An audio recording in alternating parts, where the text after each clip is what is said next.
Un incontro si è svolto stamani in prefettura da parte dei sindacati CGIL, CISL, UIL sulle problematiche dei lavoratori dell'RSA e dei pensionati, fatto evidenziato anche dalla preoccupazione verso sia chi lavora al loro interno che alla salute dei pazienti ricoverati. Durante l'incontro si è anche manifestato il caso dell'RSA di Campobello di Licata, dove il sindaco ha annunciato che al suo interno sono stati rilevati una grande quantità di contagiati Covid.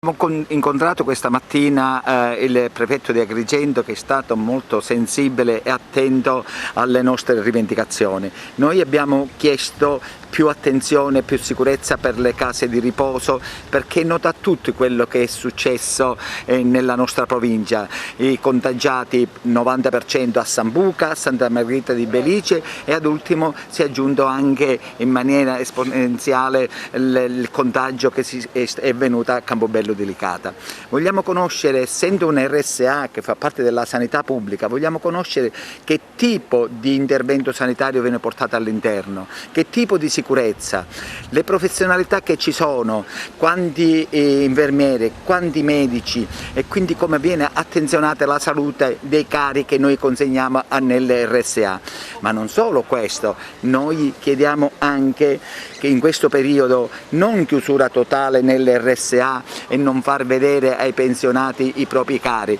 ma chiediamo che vengano studiate maniere alternative per mettere in contatto i pensionati, gli anziani ospiti nell'RSA con i propri parenti. In questa pandemia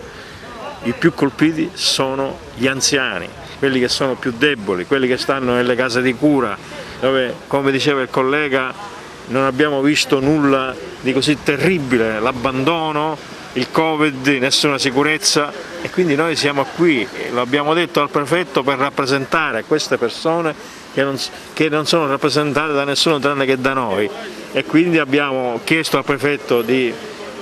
costruire, diciamo, una cabina di regia che attenzione a queste problematiche importantissime, perché, come diceva il collega Montalbano, le persone non muoiono solo per il Covid o di Covid, muoiono anche di solitudine, la cosa più terribile in questo momento, le persone che stanno a casa, che sono sole, che i figli sono fuori, che non possono rientrare. Nessuno si è preso cura di queste persone, e noi è da aprile che diciamo queste cose, cerchiamo di incontrarci con i distretti sanitari, ma risposte non abbiamo avuto tranne che da cani cattivi. La nostra presenza qua, ahimè, viene